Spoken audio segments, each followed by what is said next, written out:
बिस्मिल्लाहिर्रहमानिर्रहीम। New ninth mathematics exercise number 1.1 question number 1 के साथ मैं हूं नवीद मिराज। स्टूडेंट्स, पहला सवाल है जिसमें आपने बताना है कि कौन से रैशनल नंबर्स हैं और कौन से इरेशनल नंबर। क्वेश्चन की स्टेटमेंट आपके सामने है, identify each of the following as a rational और इरेशनल नंबर। तो क्वेश्चन को समझने से पहले आपको ये पता होना चाहिए कि रैशनल नंबर और इरेशनल नंबर की आइडेंटिफिकेशन क्या है, फिर ही हम उसको कर सकेंगे। तो देखें, रैशनल नंबर्स हम लोग कहते हैं ऐसे नंबर्स को जिनको p ओवर q फॉर्म में आप लिख सकें, जबकि p और q दोनों ही इंटीजर्स हों। और इंटीजर्स हमें पता है कि क्या होते हैं, वो पॉजिटिव भी हो सकते हैं और नेगेटिव भी हो सकते हैं। मैं अगर बात करूँ 2/4, इसमें 2 जो कि न्यूमरेटर है वो भी इंटीजर है और 4 जो कि डिनोमिनेटर है वो भी इंटीजर है। दूसरी बड़ी इंपॉर्टेंट चीज़ है कि रैशनल नंबर होने के लिए ये जो डिनोमिनेटर है it should not be equal to 0, इसको कभी भी 0 के इक्वल नहीं होना चाहिए। तो पहली बात तो ये है रैशनल नंबर की पहली पहचान अकॉर्डिंग टू द डेफिनेशन। अब अगर इन्हीं रैशनल नंबर्स को डेसिमल फॉर्म में अगर आप रिप्रेजेंट करें तो दो तरह के हमारे पास केस बनते हैं। पहला है कि दे आर टर्मिनेटिंग, यानी कि टर्मिनेट करने का मतलब होता है कि जिनका एंड पॉसिबल हो। जैसे हम लोग बात करें कि हमारे पास फॉर एग्जांपल 0.25 है, देखिए इसमें जो नंबर ऑफ़ डिजिट्स हैं डेसिमल पॉइंट के ऊपर 0.25 के अंदर, ये सारे के सारे टर्मिनेट हो गए यानी ख़त्म हो गए। इसी तरीके से अगर मैं और बात करूं कि 3.45 है, यहाँ पे भी डेसिमल पॉइंट्स के बाद ये जो हमारे पास डेसिमल पार्ट है यहाँ पे नंबर ऑफ़ डिजिट्स क्या हो गए, एंड हो गए, ख़त्म हो गए। So these are the terminating decimals. तो दूसरी पहचान ये बताई जा रही है कि रैशनल नंबर्स में जो होते हैं वो अगर डेसिमल फॉर्म में रिप्रेजेंट करें तो वो टर्मिनेट होते हैं। ठीक है, फिर जी नेक्स्ट आपको जो आइडेंटिफिकेशन बताई जा रही है कि अगर ऐसा केस हो जिसमें नॉन टर्मिनेटिंग हो, अगर कोई भी हमारे पास जो डेसिमल फॉर्म में जो नंबर्स हैं, डिजिट्स हैं, आफ्टर द डेसिमल पॉइंट यानी कि डेसिमल पार्ट के अंदर वो डिजिट्स नॉन टर्मिनेट हो रहे होंगे, तो शर्त ये है कि नॉन टर्मिनेटिंग के साथ साथ क्या होना चाहिए, रेकरिंग होने चाहिए, यानी कि उसमें जो ख़ास कुछ डिजिट्स होंगे वो अपने आप को रिपीट करेंगे। लाइक 0.555, इस ये नंबर जो 5 है अपने आप को इनफाइनाइट टाइम रिपीट कर रहा है, क्योंकि ये एक तो नॉन टर्मिनेटिंग है और क्या है, रेकरिंग है, यानी कि रिपीटिंग है। रेकरिंग का मतलब क्या होता है, रिपीटिंग है। इसी तरीके से 0.93 है, इसमें भी 93 डिजिट अपने आप को क्या कर रहे हैं, बार बार अपने आप को रिपीट कर रहे हैं। सो दैट्स वाई हम कहते हैं ये भी हमारे पास क्या है, रैशनल नंबर, ये भी क्या है, रैशनल नंबर की। और जो सबसे पहले हमने बात पढ़ी कि P अपॉन Q फॉर्म में जब लिखते हैं वो भी क्या होते हैं, हमारे पास रैशनल नंबर्स कहलाते हैं। अब नेक्स्ट जो डेफिनेशन आनी चाहिए हमें वो है इरेशनल नंबर्स की।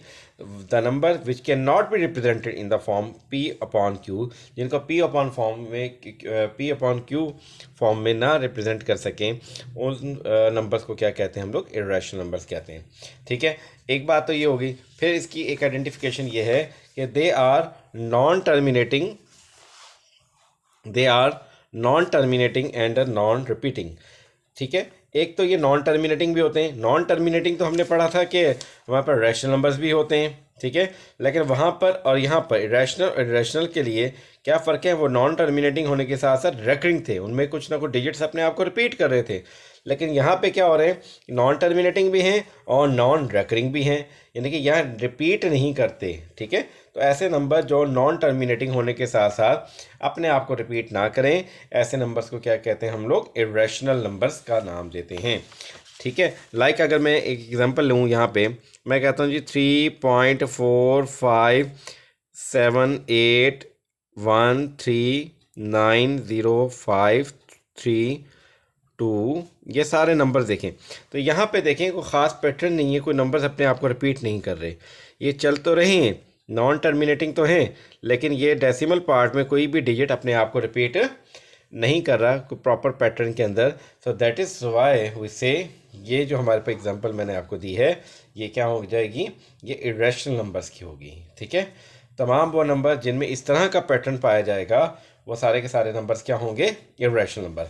तीसरी मैंने आपको पहचान ये बता रहा हूँ कि अगर हमारे पास इरेशनल नंबर की एक पहचान ये होती है कि जब आप किसी भी नॉट परफेक्ट स्केयर, लाइक मैं इसको परफेक्ट स्केयर और नॉट परफेक्ट स्केयर की बात करूं, देखें 4 एक परफेक्ट स्केयर है बिकॉज आई कैन राइट 2 × 2 तो ये एक जैसा नंबर है जिसको उसी के साथ मल्टीप्लाई करके हमारे पास क्या आ रहा है, 4 आ रहा है। तो ये 4 एक परफेक्ट स्क्वायर है। इसी तरीके से परफेक्ट स्क्वायर की बात करें, 9 भी एक परफेक्ट स्क्वायर है, बिकॉज 3 × 3 आ रहा है। ठीक है, सेम नंबर्स हैं, दो सेम नंबर्स को मल्टीप्लाई करें, आंसर 9 आ रहा है। इसी तरीके से 16 की बात करें, 16 भी एक क्या है, परफेक्ट स्क्वायर है, बिकॉज वी कैन राइट 4 × 4। तो ऐसे तमाम नंबर्स का जब आप स्क्वायर रूट लें परफेक्ट स्क्वायर का, तो इनका जो आंसर आता है वो तो आता है रैशनल नंबर। ठीक है, वो क्या आता है हमारे पास, रैशनल नंबर्स आता है। लेकिन अगर नॉट अ परफेक्ट स्क्वायर आ जाए, लाइक मैं अगर 7 की बात करूं, ठीक है, 7 ऐसा कोई नंबर नहीं जिसको उसी के साथ मल्टीप्लाई करूं 7 आ जाए। सो दैट्स वाई जब इस नॉट अ परफेक्ट स्क्वायर का जब स्क्वायर रूट लेते हैं तो आंसर जो आता है वो इरेशनल नंबर आता है। ठीक है, किसी भी नॉन परफेक्ट स्क्वायर का स्क्वायर रूट लेने पे आंसर क्या आता है, हमेशा इरेशनल नंबर आता है। तो ये 3 बातें मैंने आपको बताई हैं रैशनल नंबर्स के लिए, और 3 आइडेंटिफिकेशन बताई हैं इरेशनल नंबर्स की। और आपके सामने बुक है, देखें, उसमें हमारे पास पहला क्वेश्चन है जिसमें बताना है हमारे पास टोटल यहाँ पे 10 पार्ट्स हैं, 10 नंबर्स दिए हुए हैं डिफरेंट फॉर्म्स के अंदर, और आपने बताना है कि कौन सा रैशनल है और कौन सा इरेशनल नंबर है। तो पहला सवाल देखें, पहला हमारे पास है 2.353535। तो देखें, ये मैंने एक कॉलम बना ली रैशनल नंबर्स का और एक कॉलम बना दी इरेशनल नंबर्स का। जो हमारे पास रैशनल नंबर्स होंगे वो रैशनल की साइड पे लिख दूंगा, जो इरेशनल नंबर्स होंगे वो इरेशनल नंबर की साइड पे लिख देंगे। अब यहाँ पे देखें, पहला पार्ट है 2.353535। अब देखें ये टर्मिनेट हो रहे हैं, एंड हो रहा है इनका, रिपीट तो हो रहे हैं लेकिन टर्मिनेटिंग है। टर्मिनेटिंग होने की वजह से हमने ये पहचान पड़ी कि ऐसे नंबर जो कि टर्मिनेट हो जाएं वो क्या होते हैं, रैशनल नंबर होते हैं। पार्ट 2 की बात करें, पार्ट नंबर 2 में 0.6 बार लिखा हुआ है। ठीक है, अब ये जो बार है इसका मतलब क्या होता है, ज़रा देखें, 0.6 बार का मतलब है जिसके ऊपर ये बार हो वो रेकरिंग हो जाता है, यानी रिपीट करता है। 6 ने अपने आप को इनफाइनाइट टाइम रिपीट करना होता है। तो ये हमारे पास ये रिपीटिंग नंबर्स जो होते हैं जो कि नॉन टर्मिनेटिंग भी हों और रिपीटिंग भी हों, वो आप देखें कि कौन से नंबर्स होते हैं हमारे पास, नॉन टर्मिनेटिंग भी हों, रेकरिंग भी हों, वो रैशनल नंबर्स होते हैं। तो that's why we write it under the heading of the rational numbers. ठीक है, नेक्स्ट है हमारे पास 15/4। 15 भी एक इंटीजर है, 4 भी एक क्या है, integer. So that is why ये P/Q फॉर्म में according to the definition of the rational number ये भी हमारे पास रैशनल नंबर बनेगा। फिर हम लोग बात करते हैं इस पार्ट नंबर 3 की। तो पार्ट नंबर 3 में देखें 2.36067 डॉट डॉट। तो ये डॉट डॉट बता रहे हैं कि ये नॉन टर्मिनेटिंग है और इसके अलावा रिपीट नहीं हो रहे डिजिट्स। देखिए, अगर यहाँ 6 दोबारा से आ रहा है तो 6 के बाद 7 है, यहाँ 6 के बाद 0 है। इट डजेंट मीन कि जनाब 6 आ गया तो आप कहें ये तो रिपीटिंग है, नहीं, ये नॉन रिपीटिंग ही है, क्योंकि यहाँ 6 के बाद 0 है, यहाँ पर 6 के बाद 7 है। So that is why this is our irrational number. Root 7 की बात करें, अभी मैंने आपको एग्जांपल दी थी, ये एक नॉट अ परफेक्ट स्क्वायर है, 7 को परफेक्ट स्क्वायर नहीं है, उसका स्क्वायर रूट क्या होगा, एक इरेशनल नंबर होगा। ई एक ख़ास किस्म का इरेशनल नंबर होता है।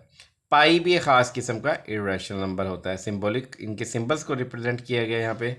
5 + √11 ये एक इरेशनल नंबर है। अच्छा, ये कैसे इरेशनल नंबर है, देखें हमारी बुक में ये चीज़ मेंशन है। आप अगर अपनी बुक का पेज नंबर 5 खोलें तो वहाँ पे देखें ये रिमेंबर का बॉक्स बना हुआ है। तो इसमें ये मेंशन है कि किसी भी रैशनल नंबर का और इरेशनल नंबर का जो सम होता है वो हमेशा इरेशनल नंबर होता है। तो यहाँ पे 5 हमारे पास एक रैशनल नंबर है और 11 क्योंकि एक परफेक्ट स्क्वायर नहीं है, इसका स्क्वायर रूट एक इरेशनल नंबर होगा। तो इस रैशनल और इरेशनल नंबर का ये जो सम है यानी कि एडिशन है, इसका आंसर ओवरऑल क्या आता है, इरेशनल नंबर आता है। इसी तरीके से दो इरेशनल नंबर्स का सम भी क्या होता है, इरेशनल नंबर होता है। अब नेक्स्ट पार्ट में देखें तो हमारे पास है 2 - √2 × 2 + √2। अच्छा, अगर मैं इन दो प्रोडक्ट्स को सॉल्व करूं तो देखें ये मेरे पास है 2 - √2 और इधर है जी 2 + √2। अब यहाँ formula a - b × a + b का अगर आप अप्लाई करें तो देखें यहाँ पे a की वैल्यू 2 है और तो आप लेंगे a का स्क्वायर = a² - b² होता है। तो ये आएगा 2² - √2 का स्क्वायर। तो ये जी 2 का स्क्वायर क्या होगा, 4 आएगा, और यहाँ स्क्वायर रूट से cancel 2, 4 minus 2 will be equal to 2। और 2 क्या है? 2 can be written as 2 divided by 1, that is a rational number. तो हम इसको किस कैटेगरी में लेंगे? रैशनल नंबर की कैटेगरी में आएगा, ठीक है। और वैसे ये हमारे पास 2 प्लस रूट 2 क्या था? एक इरेशनल नंबर था। और ये क्या है? हमारे पास एक रैशनल नंबर है, बट इसका जो प्रोडक्ट का आंसर आया वो हमारे पास क्या है? एक रैशनल नंबर आया। आई होप सो कि क्वेश्चन आपको अच्छे से क्लियर हो गया होगा। जो चैनल पे न्यू हैं वो इस चैनल को सब्सक्राइब करें, लाइक करें और शेयर करें। Thank you.